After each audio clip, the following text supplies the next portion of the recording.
C'est une galère. C'est une galère.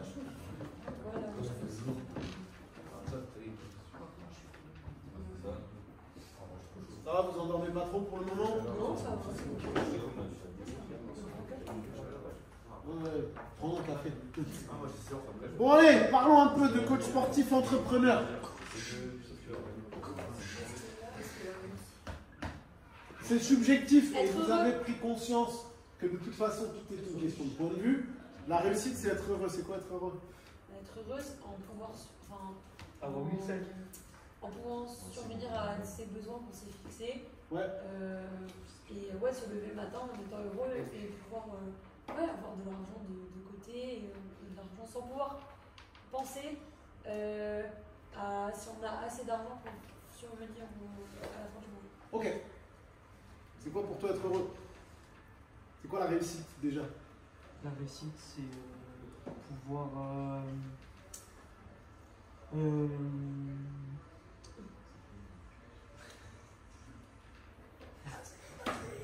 C'est pour toi, c'est pas la réussite.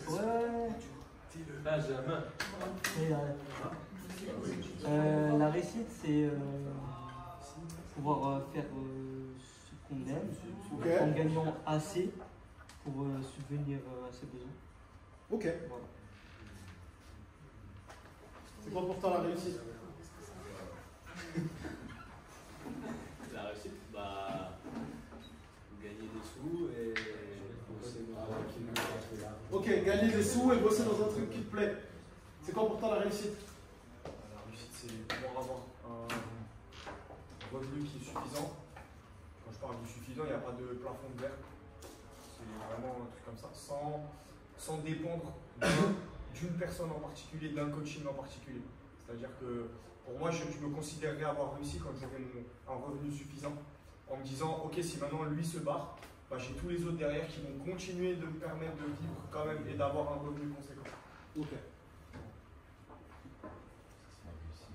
C'est quoi pour toi la réussite? La réussite, c'est d'être. En fait, comment dire ça? De gagner. Là, on parle vraiment du jeu par rapport à un monsieur. On va dire, c'est de gagner assez pour être. Enfin, moi, ça serait d'être libre. En fait, d'être là où je veux, quand je veux. Là, si j'ai envie de travailler 2 heures, je travaille 2 heures, même si il faut quand même avoir un certain investissement. Mais plutôt être chill, quoi. Ok. Détente. C'est quoi pour toi la réussite? Pouvoir subvenir largement à mes besoins. Ouais. Que ce soit pour mes charges et au-delà, et comme l'a dit Nico, pouvoir me dire que si j'en ai un qui part, en fait ça n'affecte pas moi ou au-delà de ça, tu vois. Genre, je ne suis pas dépendant de seulement une personne qui vient me voir, alors que c'est plutôt faire en sorte que ce soit elle qui est dépendante de moi, tu vois. Ok. C'est pas mal, c'est bien. Vous avez tous une notion qui est un peu subjective, mais il y a toujours cette notion de gagner suffisamment. Pour moi, la réussite, c'est être libre financièrement, être libre de mes choix et de mes décisions. Pour moi, la réussite, c'est être capable d'impacter suffisamment le monde et d'inspirer des gens. Le monde. Le monde, pas le monde, les gens. Voilà. Pour moi, c'est ça. Et avoir du temps. Et la plus grosse réussite pour moi, c'est d'avoir du temps et de pouvoir... Subvenir à nos besoins. Non, c'est de pouvoir avoir le temps sans me poser la question de qu'est-ce que je vais devoir faire pour pouvoir gagner de l'argent. Parce que quand tu n'as plus besoin de te dire putain, mais est-ce que ça va rentrer ce mois-ci et qu'en plus de ça, tu es en train de boire un coca en terrasse. Mais là, c'est un foutage de gueule. Pourquoi? Je sais pas, tu dépenses alors que c'est pas ça va venir, tu vois. Non, si tu as un revenu qui est assuré finalement. Par exemple, tu viens de dire, tu es en train de te poser la question de si ça va rentrer et tu es posé à la terrasse. Mais justement, je ne peux pas me poser la question de est-ce que ça va rentrer. Ah, je suis posé tranquille. Ah, okay. C'est ça, la réussite, c'est pouvoir enlever ce truc-là. Donc, toute la notion de réussite, elle est toujours subjective, mais malheureusement, dans le monde dans lequel on vit, il y a toujours cette notion de pognon. Parce que ça n'existe pas un endroit où, en fait, tu peux payer avec autre chose que de l'argent. Malheureusement. Je pense que c'est un montage parce que c'est une miskin. On voit un peu moins bien, du coup. C'est juste une constatation. C'est juste une constatation sur le marché français. Il y a beaucoup de gens qui disent ouais mais le marché il est saturé, ouais mais il y a trop de coachs, ouais mais tu te rends pas compte, il y a plein de coachs qui sortent de formation, blablabla, comment moi je vais faire? Un Français sur deux est en surpoids, 56,8% d'hommes et 40% de femmes. Et là on va revoir ce que c'est l'obésité. L'obésité elle est là, l'obésité sévère elle est là. Par rapport à l'IMC, normalement ça vous connaissez déjà. Donc la population qui est obèse, est-ce qu'elle a besoin d'accompagnement, oui ou non? Bah oui. Est-ce qu'elle est en salle de sport, oui ou non? Ça dépend. Celle qui est en salle, est-ce qu'elle est accompagnée en général, oui ou non? Non. Ah, donc est-ce qu'on a quelque chose à faire? Oui. Voilà, j'ai pas besoin d'argumenter plus que ça finalement. Ça équivaut à 10 millions d'adultes français en situation d'obésité en 2024. 10 millions. Il y a combien de coachs sportifs en France? Il y en a beaucoup moins. Ça veut dire qu'il y a de l'argent à faire. Le problème, c'est que ces gens-là, il faut aller les chercher, il faut les sensibiliser, il faut les motiver, il faut les garder. Voilà. Mais, ça c'est le travail d'un coach entrepreneur. Parce que quand tu es salarié et que tu es coincé derrière... Pardon, je m'excuse, j'ai rien contre les salariés, je l'ai été, j'ai travaillé dans des salles de fitness pendant bien longtemps, j'ai nettoyé la fameuse merde dans les douches pendant trop longtemps, donc je sais ce que c'est. La pêche. Ouais, la pêche, pardon. La pêche pour nos amis de TikTok. Donc, c'est important de comprendre que les gens ont besoin de nous. Maintenant, il faut aller les chercher. Pour aller les chercher, il faut avoir un certain profil. Donc maintenant, allons voir les 3 profils post-BP. Ça veut dire quoi BPGEPS? Là, ça dit qu'il faut demander. Non, bah non, ça t'a demande. Pourquoi? Le nom, ça ne m'intéresse pas. Je sais pas. Je me rends compte du nom de BPG, parce que ça veut dire que c'est un acronyme de l'éducation. Ok. Mets-toi à la place de quelqu'un qui ne maîtrise pas. Je suis justement en situation d'obésité. Tu vas me dire que tu as fait un BPGEPS et je te dis c'est quoi? Et tu me dis, oh, je sais pas, je m'en fous en vrai de la politique. Il y a un diplôme. Est-ce que c'est pas un gage de professionnalisme que de connaître un minimum l'acronyme de ce que tu as comme diplôme? Le bac c'est quoi? C'est un baccalauréat? Ouais d'accord, ok bravo, mais le BPGEPS c'est quoi? Il y en a combien parmi vous qui savent dire que c'est un brevet professionnel de la jeunesse, de l'éducation populaire et du sport? C'est la base. C'est quoi? Comment? Brevet professionnel de la jeunesse, de l'éducation populaire et du sport. Ouais, c'est une formation sportive. Ouais, mais ça différencie d'un CQP. C'est une formation sportive qui est 2 fois plus longue. Non, mais après, tu peux rajouter que c'est un diplôme Oui, mais tu peux dire local, c'est le pas nom, juste mais une je veux dire, il formation. faut justifier, il faut expliquer autrement que juste dire le titre du truc. Je suis totalement d'accord avec ça. En réalité, en quelque sorte, on s'en fout. Parce que c'est pas l'important, c'est pas que tu saches ce que c'est un BPGEPS, c'est que tu saches faire ce que tu as appris dans ton BPGEPS. Mais le regard des gens par rapport à notre milieu, si tu es un peu en embonpoint, les gens est-ce qu'ils viendront chez toi? Non. Parce que eux, dans leur imaginaire, si tu es coach mais que tu n'es pas musclé, tu sers à rien. Alors que c'est pas vrai. Alors que c'est pas vrai. Tu peux être une putain d'encyclopédie et avoir du surpoids. Il y a combien de nutritionnistes qui sont gros? C'est pareil. Ah bon? Bien sûr, c'est pas parce que tu as les connaissances que tu les appliques, mais c'est pas pour autant que tu les as pas. Mais le savoir ce que c'est BPGEPS, c'est simplement être professionnel devant quelqu'un. C'est quoi ton diplôme? C'est un brevet professionnel de la jeunesse, de l'éducation populaire et du sport. Ah, ben tu vois, je ne savais pas ce que ça voulait dire, grâce à toi, je le sais. Ouais. C'est quoi BPGEPS? Franchement, je sais pas, je m'en fous de l'acronyme. Ouais, ben, dans ce cas-là, tu vas t'en foutre de ce que je te demande, tu vas t'en foutre de mon histoire, tu vas t'en foutre de ce que tu as à faire avec moi. Tu vois ce que je veux dire? Là, il y a 2 poids, 2 mesures entre ce que tu es en train de dire, mais je comprends le fond de ta pensée. C'est important, dans votre milieu, professionnellement parlant, de savoir ce qu'est l'intitulé de votre diplôme. En réalité, c'est une base. C'est juste une base. Bref, on va parler de l'employé passif, mais on va aller très rapidement là-dessus, parce qu'en plus c'est tout petit, donc vous n'arrivez pas forcément à voir. On va parler de la mentalité, des conséquences, des problèmes, des exemples concrets et de la transition. Donc en termes de mentalité, on est d'accord sur un employé. Encore une fois, loin de moi l'idée de cracher sur l'employé. Malheureusement, ce qui va se passer très souvent dans le salariat, c'est que lorsqu'on est coach fitness plus muscu, rapidement, physiquement, ça va devenir compliqué. Parce que bah, déjà, tu es de la main-d'œuvre jetable presque. Parce que des coachs qui sortent de formation, il y en a tous les ans. Donc des coachs frais, il y en a tous les ans qui sortent. Donc même si toi, tu vas dire à ton patron, et tu peux être bon dans ce que tu veux, à partir du moment où tu lui dis, écoute, je veux faire moins de cours parce que j'ai mal partout et j'en ai plein le cul, mais lui, bah oui, il en a plein d'autres derrière. Regarde, vous êtes combien? 16 en vérité? Ouais. Il y en a combien qui font fitness? Voilà. Et la promo d'après, et la promo d'avant, et la promo encore avant, il y a toujours de la main-d'œuvre. Donc en réalité, salarié. Donc, quand tu es salarié et que tu penses que ton diplôme il suffit à attirer des clients, tu attends qu'on te donne du travail, des opportunités, et tu te dis, bon, ok, voilà, on va venir me trouver. Donc tu stagnes entre 700 et 1200 balles par mois, tu bosses dans une salle, dans une structure qui a peu de liberté, tu dépends d'un patron, c'est important de noter, d'un planning qui t'est imposé, c'est important de le noter aussi. Oui, mais j'ai le mariage de ma petite soeur la semaine prochaine. Ouais, mais normalement, tu es inscrit sur le planning, donc je ne te change pas. On a déjà tous vécu ce genre de situation. Je pourrais poser un jour de congé. Ouais, mais en fait, ça ne m'arrange pas. Ouais, mais moi, c'est mon mariage. Ouais, mais moi, ça ne m'arrange pas. Je te marierai la semaine prochaine. S'il te plaît, en même temps que l'anniversaire de ta soeur. Voilà. Donc, tu dépends d'un patron, d'un planning qui est imposé, d'un flux de clients qui est irrégulier.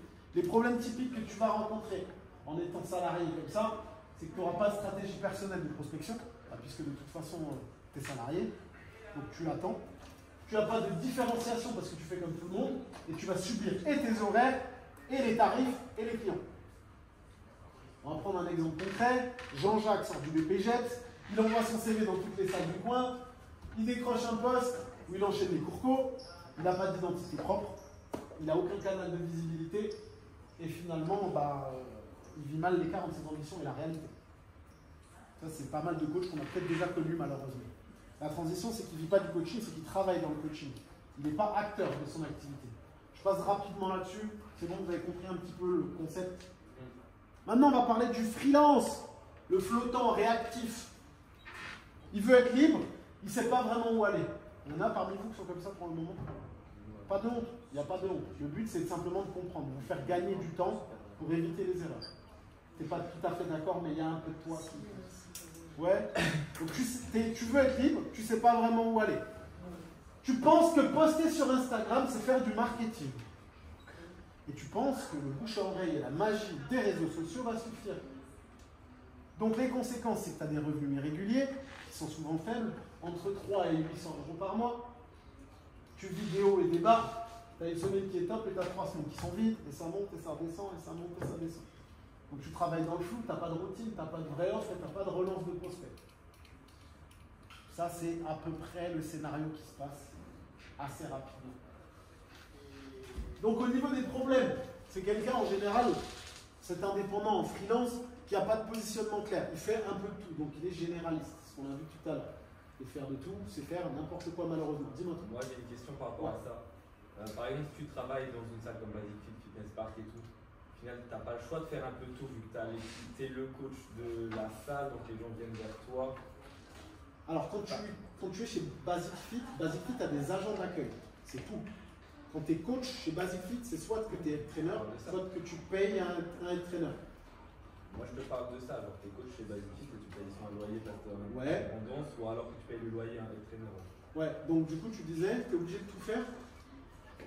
En fait, c'était un peu contraint aussi à tout faire, vu que les clients ils viennent vers toi. Donc d'un côté, tu vas pas les refuser, je sais pas si tu vois ce que je veux dire. Je vois ce que tu veux dire. C'est-à-dire que toi, tu as besoin de visibilité.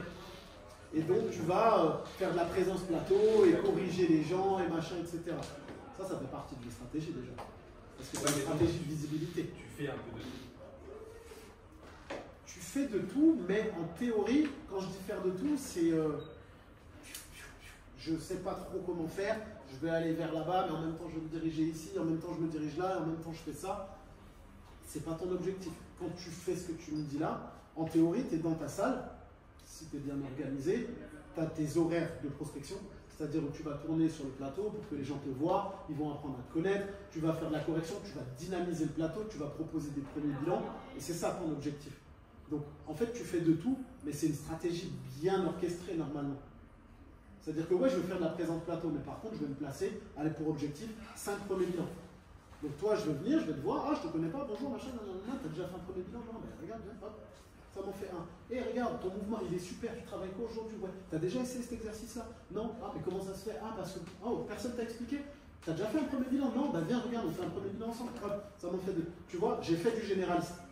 Par contre, c'est pour récupérer des prospects derrière qui peuvent devenir des clients. Moi, je parlais plutôt de l'avatar client, en fait, que tu vas te fixer. Je pensais que c'était ça que tu... Non, non, non. Là, on est sur du début, là où tu fais... Donc là, tu n'as pas d'avatar client précis. Pour le moment, au début, de toute manière, quand tu es coach dans une salle dans laquelle tu payes un loyer, au départ, tu vas devoir développer ta clientèle. Tout en te spécialisant derrière si possible, mais au départ, le but, c'est de faire de l'argent. Ok? Et si tu n'as pas de... On parlait de routine. Tu vois, la prospection, c'est une routine. Là, si tu n'as pas de routine, tu n'as pas de vraie offre, tu te dis, oui, je fais 50 € de l'heure, peut-être je peux faire un programme par-ci par-là. Là, on n'est pas encore sur quelque chose de carré. Tu as levé la main. Ouais. Dis-moi. Parce que, en fait, je rejoins un peu ce que Joseph disait. Je ne sais pas si ça va être sur la même ligne, mais quand je te posais la question tout à l'heure, si tu définis on va dire l'archétype de la personne que tu veux coacher par rapport à la salle dans laquelle tu te trouves ou pas, tu viens de le dire à juste titre parce que je suis un peu là-dedans et je me dis, pour l'instant, je ne me vois pas faire une spécialité parce que déjà, je ne suis pas suffisamment expérimenté pour me dire, ok, ça, je me vois le faire et de me spécialiser là-dedans. Ouais. Du coup, je me dis, est-ce que ça ne peut pas venir aussi d'une opportunité qu'il y a par rapport à la salle dans laquelle tu es? Je sais que moi, à l'heure actuelle, les personnes qui nous sollicitent à la salle où je travaille, c'est beaucoup des gens qui sont soit qui veulent perdre du poids, soit qui veulent juste se tonifier un peu. Est-ce que ça peut être aussi créer, enfin, tu peux créer ta spécialité par rapport aux opportunités qu'il y a dans Bien sûr, dans le sens où tu as une preuve sociale. Okay. Et en plus, au bout d'un moment, tu attires les personnes de ce que tu dégages en quelque sorte. Donc si tu fais une personne pour de la perte de poids, 2 personnes pour de la perte de poids et 3 et 4, non seulement les gens ils vont t'associer à ça, parce qu'ils t'ont vu avec plusieurs personnes, tu as de la preuve sociale parce que tu as des gens qui ont perdu du poids avec toi, donc tu commences déjà à devenir spécialiste. Et là, c'est une opportunité où c'est, j'ai envie de dire, les liens de cause à effet qui font que tu es devenu spécialiste. On n'a pas toujours la chance de se dire je vais faire ça parce que j'ai envie de faire ça. Des fois, tu fais ce qui te tombe dessus. Je prends un exemple d'un coach que j'ai au studio. Sa spécialisation, c'est les gros culs. C'est très bizarre dit comme ça. Mais en fait, c'est quelqu'un qui construit des gros moulins. Et en fait, ça s'est imposé à lui. De base, il avait plein de gens de types différents. Et il a commencé à faire une fille qui avait pour objectif hypertrophie, développement du fessier, une deuxième, une troisième, et d'un coup, on ne sait pas ce qui s'est passé, c'est parti en même. Et maintenant, son slogan, c'est moins de stress, plus de fesses, mais parce qu'il a décidé d'en rigoler. Mais de base, ce n'était pas prévu au programme, mais ça s'est imposé à lui, et maintenant, il est dans l'hypertrophie du fessier. Et tu peux me dire, mais c'est trop bizarre, comment c'est possible d'avoir ce type de spécialisation? Mais en fait, des fois, ça s'impose à toi. Oui, on a plein sur les réseaux, c'est juste que les fessiers, sans prendre de gens, voilà. Comme ça. Donc moins de stress, plus de fesses. Donc est-ce que ça répond à ta question? Oui, carrément. Donc on change de sujet, plus de fesses. Donc c'est quelqu'un qui change d'idée toutes les semaines, il n'a pas de positionnement qui est clair, il perd du temps à créer des visuels, des trucs au lieu de chercher de la connexion réelle. Mais parce qu'en fait, s'il fait des vidéos sur les réseaux, ça va mieux marcher que d'aller parler aux gens. Non, la vraie vie, c'est beaucoup mieux finalement. C'est important de comprendre aussi. Ils vendent mal et souvent, ils vendent trop peu cher. Parce qu'il a rencontré les piliers dont on a parlé tout à l'heure et les murs dont on a parlé tout à l'heure. Ensuite, on va chercher un exemple concret. Mahmoud est sorti du BP avec une envie de se lancer à son compte. Pourquoi Mahmoud? Parce que tout à l'heure, j'ai dit Jean-Jacques. Pourquoi Jean-Jacques? Parce que c'était pas Marie. Ah. C'est bon? Ah, c'est bon. Parce que si j'avais dit Étienne, tu m'aurais dit et pourquoi pas Mahmoud? Ben voilà, Mahmoud il est là et après on fera Mamadou, tiens. Oh. C'est bon? Ouais, c'est bon. Ok. Mahmoud est sorti du BPGEPS avec une envie de se lancer à son compte. Il a créé une page Instagram, mais il ne sait pas quoi poster, il n'a pas d'offre claire, il n'a pas de stratégie. Il a 4 clients à 30 € qu'il voit de temps en temps et il commence à douter et envisage un job alimentaire chez Boulanger, à côté. Donc il a la liberté, mais il n'a pas encore les clés pour faire quelque chose. Donc le risque, c'est soit d'abandonner, soit de commencer à vendre rapidement. Et on en a tous vu des coachs qui disent ouais, finalement, 45, 35, 30 €, 20 € le programme. Tiens, je te donne ton premier programme, il est offert. Maintenant, on va parler de l'entrepreneur stratège, le vrai, le bon. Sa mentalité, ben déjà, il se voit comme un acteur de transformation, pas un simple coach. Ok? Il sait que le diplôme, c'est un point de départ et ce n'est pas une fin. Et ça, c'est hyper important. Il y a beaucoup trop de coachs qui arrivent dans le milieu et qui se disent « Moi, j'ai mon BP, je sais tout. Tiens, ça, c'est mon BP. Je ne sais même pas ce que ça veut dire, mais j'ai mon BP. Voilà. Embrassez-moi les pieds, embrassez-moi les pieds. Du coaching, non? Hein? Tu veux? Ça n'existe pas, ça ne marche pas. Ok? C'est important de le comprendre. Donc, il pense comme un entrepreneur. Il a une mission, il a une stratégie, il a des valeurs. Mission, stratégie, valeurs. Trois choses importantes. J'ai un slogan pour toi de Youssef. Dis-moi ça. Tu me vois ou tu me vois pas?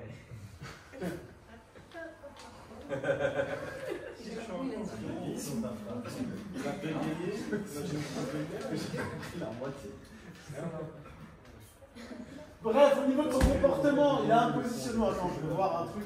On va essayer de mettre un focus un peu plus sympa là-dessus, parce que c'est moche. Ok, c'est pas mieux, c'est pas mieux. Okay. Donc il a un positionnement qui est clair, il a une cible qui est précise. Au départ, elle est peut-être pas précise, mais elle va se préciser avec le temps. Il vend une transformation complète et non des séances à l'heure. Je t'accompagne sur ta transformation physique et mentale. Parce que tu vas changer, tu vas te transformer, tu vas t'ouvrir au monde, tu vas te sentir de mieux en mieux. Tu vas te sentir plus à l'aise dans tes pompes, dans tes habits. Et ça va se ressentir. Tu vas transpirer la confiance en toi, en plus de perdre du poids. Il vend une transformation réelle. Il a une routine de prospection, ce qu'on disait tout à l'heure. Et il a une méthode de vente. Méthode de vente. Il investit en lui-même, il se forme, il s'entoure et il s'améliore. L'exemple concret, on dit Mamadou ou pas? Vas-y. Non, Chang. Chang a lancé son activité autour du sport santé. Pour les femmes de plus de 50 ans, il propose un pack de transformation de 3 mois à 990 €. Il fait 5 000 € de chiffre d'affaires par mois. Il est recommandé par les médecins et il intervient même en entreprise. Donc il ne travaille pas dans son domaine d'activité, il développe son activité. Et ça change. C'est un bon Chang. Chang, il est très fort. Je sais pas, c'est pour ça. Ça se trouve, il est d'Azerbaïdjan. Moi, j'ai pas donné de nom. On va aller chercher les 5 compétences à acquérir. Les soft skills. Est-ce que ça parle à tout le monde, les soft skills? Ouais, peu. C'est quoi les soft skills? Un peu. Ah, t'as dit un puzzle, j'ai cru un peu. C'est des compétences secondaires. C'est des compétences secondaires. Dis-nous-en un peu plus. Par exemple? Ah, c'est des qualités supplémentaires, c'est pas des compétences. C'est des compétences maintenant. Voilà, c'est des choses que tu peux mettre en avant. C'est quelque chose qui normalement devrait être normal, mais pas. Pourquoi une qualité, on peut pas la mettre en avant? Si, mais justement, ça c'est le truc que de base tu mets pas en avant, parce que c'est censé être normal, c'est pas juste les deux. Sauf que là tu les mets en avant. Voilà. Tu vas venir chez moi parce que moi je suis tout le temps. Parce que je suis ponctuel. Par exemple. Parce que je suis aimable. Parce que je suis attentif. Je suis à l'écoute. Parce que je suis debout droit. Donc les compétences à acquérir, c'est les soft skills. Le savoir-être, tout ça, c'est des soft skills. Le positionnement, c'est une compétence à acquérir. Le positionnement, c'est comment je me situe par rapport à la concurrence, par rapport à ce qui se fait de mon côté, par rapport aux gens qui sont spécialisés de la même manière que moi. Où est-ce que je me positionne et comment je me positionne. Et en fonction de ça, on va aussi travailler sur l'offre. L'offre qu'on propose. C'est pas, alors, c'est 50 € de l'heure. Si tu prends 2 heures par semaine, ça fait 45 € de l'heure. Si tu en prends 4, ça fera 30 € de l'heure. Et si tu en prends 5, je te donne 10 €. Voilà. Ça, c'est pas une offre claire, ni précise. Compétence à acquérir, encore une fois, c'est la vente. Je ne le répéterai jamais assez. Et la dernière compétence, c'est la visibilité. Savoir se rendre visible. Je vais vous poser une question. Hormis les réseaux sociaux, c'est quoi savoir être visible? Comment on fait pour être visible dans la vraie vie? On va voir les gens. Ok, on va voir les gens, c'est-à-dire, mais encore. Prends soin de toi aussi. Prendre soin de soi, c'est-à-dire. Ok, de son image, c'est-à-dire. Être présentable. Ok, présentable, ouais. Parler fort, prendre de l'espace quand on parle. Je parlais avec les gestes, regarder bien dans les yeux quand je parle à quelqu'un. Avoir de l'aura. Ouais. C'est parti. Visibilité, quoi d'autre? Encore plus. Tout pourri, un truc tout bête.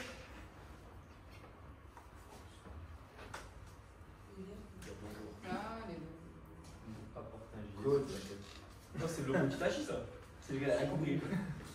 C'est lui-même. C'est ça la visibilité. C'est la pub. Ah oui. Moi, mon truc coach, je me promène avec partout, hein, tout le temps. Je vais à la boulangerie, ah, tenez, je vous tiens la porte.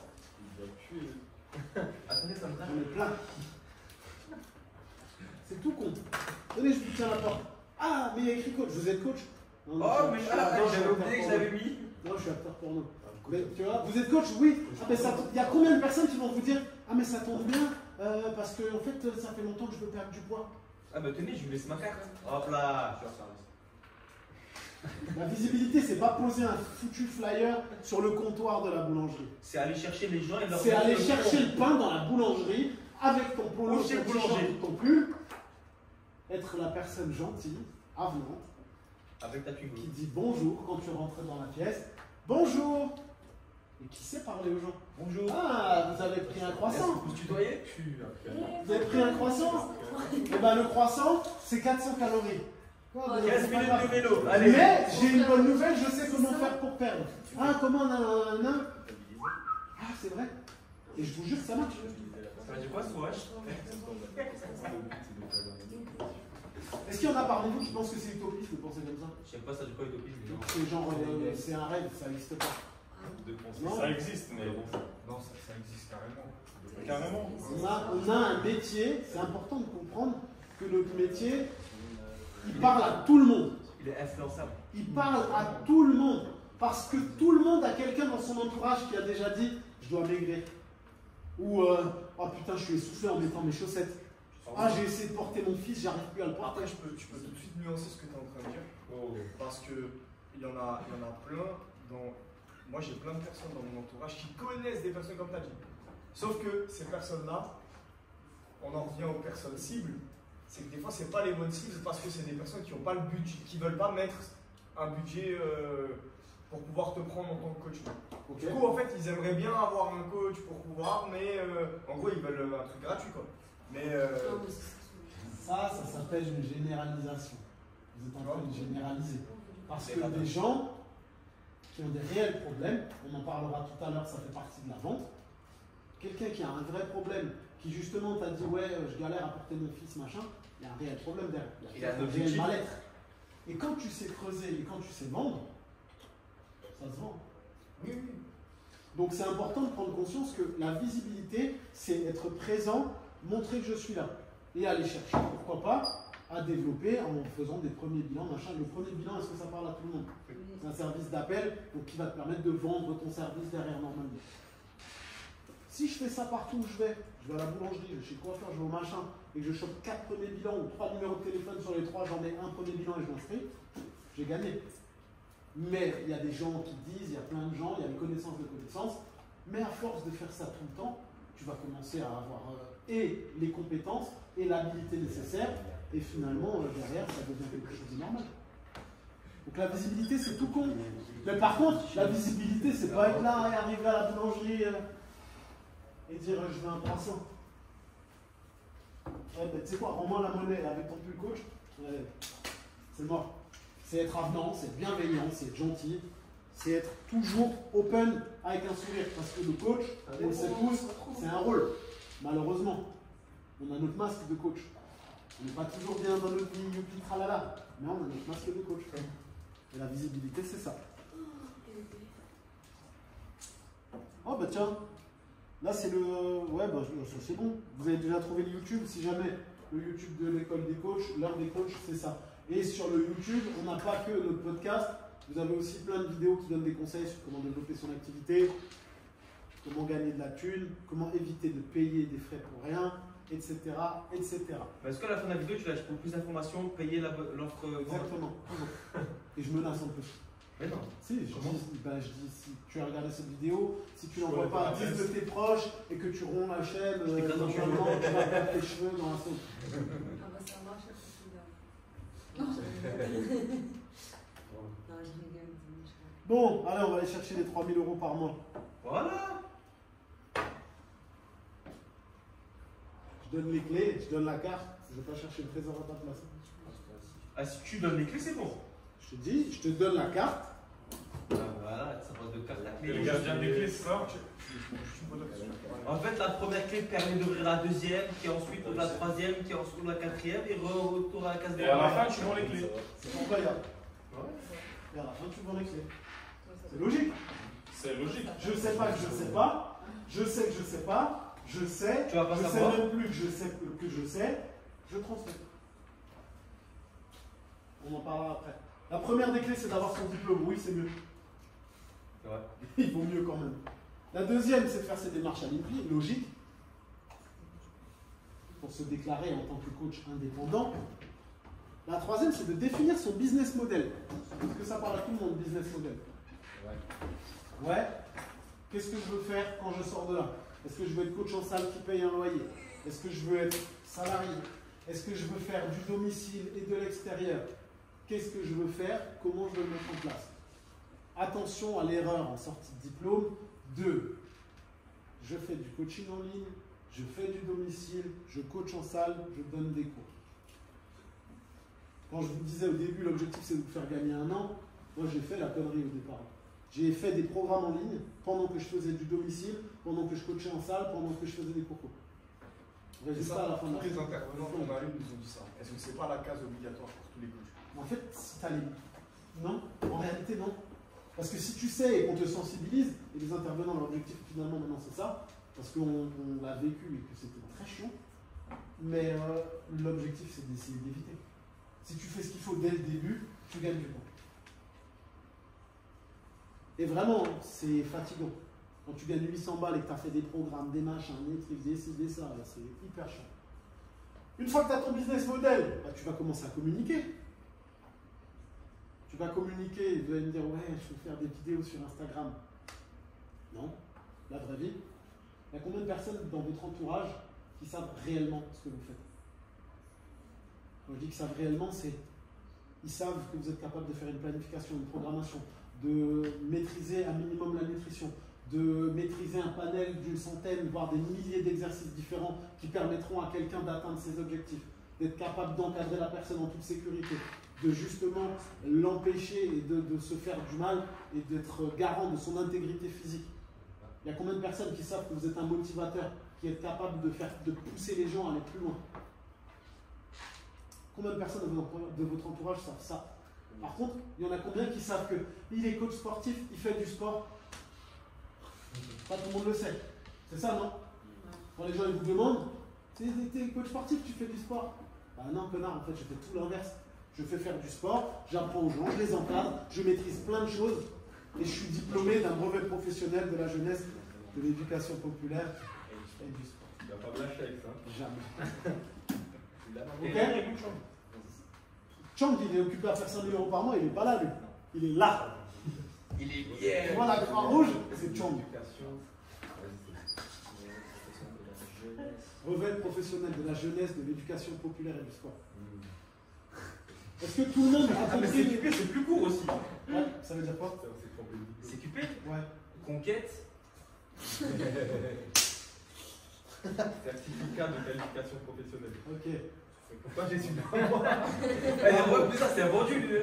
Bravo. Bref, donc quand on dit communiquer, c'est aussi dire aux gens ce qu'on fait réellement. Parce que Éducation. les gens parlent, et quand ils ne savent pas, ils parlent mal. Ouais, il casse des bras, il apprend aux gens à casser des bras.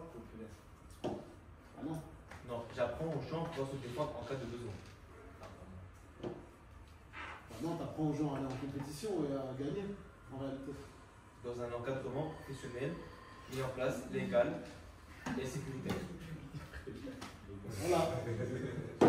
Légal, entre parenthèses, sous guillemets, pas d'exclamation des deux côtés. Je ne veux pas savoir. Bref, vous communiquez sur ce que vous faites. Et c'est important de savoir pitcher ce que vous faites réellement. J'encadre les gens, je maîtrise une multitude de mouvements, je les accompagne d'une manière sécuritaire, je les motive, Ensuite, je vends mon service. Puisque je sais ce que je propose, j'ai communiqué dessus, je vais commencer à vendre. Et ensuite, je vais commencer à coacher, puisque si je ne vends pas, je ne coache pas, puisque je suis indépendant. Donc, si je n'ai pas de clients, je ne coache pas. Par contre, si j'ai des clients, je coach. Une fois que je coach, je commence à avoir du résultat. Logique. Ou alors, je suis un coach nul, à la méno. Mais je gagne bien ma vie. Voilà, mais je gagne bien ma vie. Je donne du résultat, et ensuite, j'ai un process de vente. J'ai un process et de vente. Et dans le coaching, ouais. C'est quoi le process? Un process, c'est un déroulé. Un processus, quoi. Un processus, quelque chose que tu as mis en place. Ok, avec moi, ça va se passer comme ça. Premier mois, on va faire ça. Deuxième mois, tam. Une fois que j'ai mon process, j'ai de la preuve sociale. Ça parle à tout le monde, ça, la preuve sociale? Avant, après. Parce que j'ai vendu, donc j'ai coaché, donc j'ai donné du résultat, donc j'ai mis en place un process, j'ai de la preuve sociale, et je répète. Et je le répète. Je le répète sur 20 personnes, et j'ai 20 personnes par semaine.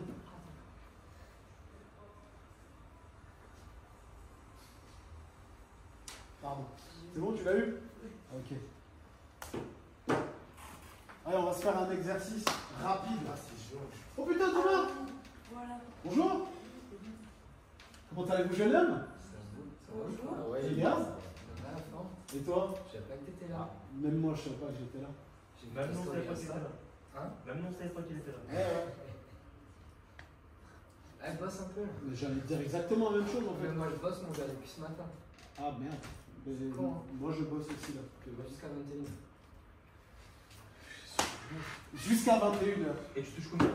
C'est un peu le débat, c'est pour ça. Ça dépend. Ça dépend, 6 000, 7 000. Non, mais putain, si je gagnais ça, je serais pas ici. Et moi je serai là. Merci Thomas. De rien. Tu es là après? Tu pars à quelle heure? Moi je suis dispo jusqu'à 18h30. Tu passes vers 16h? Ouais, 16h. Ouais, vas-y. Au plat, je suis Vas-y, à Au plat, salut. Hein. J'ai commencé commercial dans le même. Quand il passait son BP, je crois. Comment ça, il a le BP? Oui, il a le BP. Mais c'est quoi, c'est un coach? Mais je crois qu'il est coach, oui, il est coach à quoi? Coach à quoi? Il est en claquette, normal. Ok. Par groupe de 3. Vous vous mettez par 3. Ouais, il y aura un groupe de 4 peut-être, ou un groupe de 2. Objectif, vous allez réfléchir sur une offre pour vos futurs clients qui devra contenir le prix, la durée et ce qu'elle contient. Ok? On met en place une offre, combien elle coûte, combien de temps ça dure et ce qu'on propose dedans. Et ensuite, il y aura une personne qui va venir, on le fera avec une seule personne, hein, un seul groupe, pour que ça aille assez rapidement. Il y en a un qui viendra pitcher un petit peu et parler de ça dedans. Ok? Je le répète, là, vous vous mettez par 3, si possible avec des gens que vous n'avez pas forcément l'habitude de travailler, c'est intéressant de travailler différemment. Vous réfléchissez à une offre, vous créez votre offre. Ok, nous, on va faire ça, ça, ça. Pour ce public-là, ça va durer tant de temps et ça coûte tant et tant. Ok? Allez, feu! Courage, ça va aller. Go, go, go, les mecs, go, les filles, allez! Bon, allez. Ah ouais. Allez, les mecs, C'est quoi ou c'est The Best? ce qu'il fait ce qu'il veut. Pardon, merci. Pardon, merci. Pardon, merci. Hop. Bon, mais merci à tous. Vos petites notions étaient sympathiques. Donc, on va conclure que les meilleurs ne sont pas forcément les plus forts. Ce sont les plus actifs. En l'occurrence, ton fameux coach. Comment? C'est bien ou c'est pas bien?